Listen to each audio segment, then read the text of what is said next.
యూజువల్‌గా అంటే అండి డయాబెటిస్ ట్రీట్మెంట్‌లో 4 యాస్పెక్ట్స్ ఉంటాయి. హ్మ్. ఒకటి ఎక్సర్సైజ్, రెండవది డైట్, హ్మ్. థర్డ్‌ది లైఫ్ స్టైల్ లైక్ వాకింగ్ గానీ, స్లీప్ ప్యాటర్న్ గానీ, స్ట్రెస్ తగ్గించుకోవడం గానీ, ఫోర్త్‌ది మెడిసిన్స్ అండి.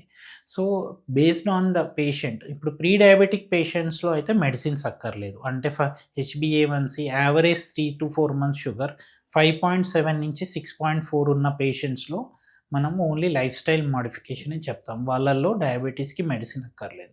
ఈ పైన 6.5 పైన వచ్చిన వాళ్ళకి 2, 3 క్లాసెస్‌గా డివైడ్ చేస్తామనమాట. అప్ టు 7.5 అంటే మైల్డ్‌గా షుగర్ ఉందండి. కొంచెం మోడరేట్‌గా అంతకంటే ఎక్కువ 7-8 గానీ, 9 గానీ ఉన్నవాళ్ళు ప్లస్ 9 పైన ఉన్న వాళ్ళని.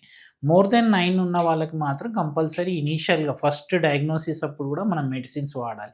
ఎందుకంటే వాళ్ళ షుగర్స్ యావరేజ్‌గా 300, 400 అలా ఉంటాయి. అవి ఓన్లీ డైట్ అండ్ ఎక్సర్‌సైజ్‌తోని కంట్రోల్ కావు.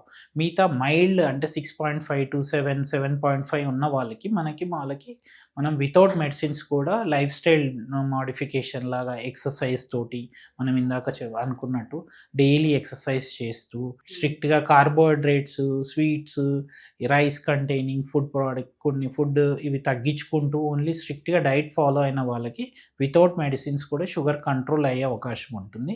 ఓకే. వన్స్ కంట్రోల్ అయ్యాక మనము మెయింటైన్ గూడా చేయాలి. ఇట్ ఈస్ హ్మ్. నాట్ అబౌట్ జస్ట్ కొన్ని రోజులు నేను తక్కువ తీసుకుంటాను, డైట్ చేస్తాను, నార్మల్‌కొచ్చాక నేను ఆపేస్తాను అలాంటిది ఉండదండి. షుగర్ వన్స్ వచ్చింది అంటే లైఫ్ లాంగ్ ఉంటుంది.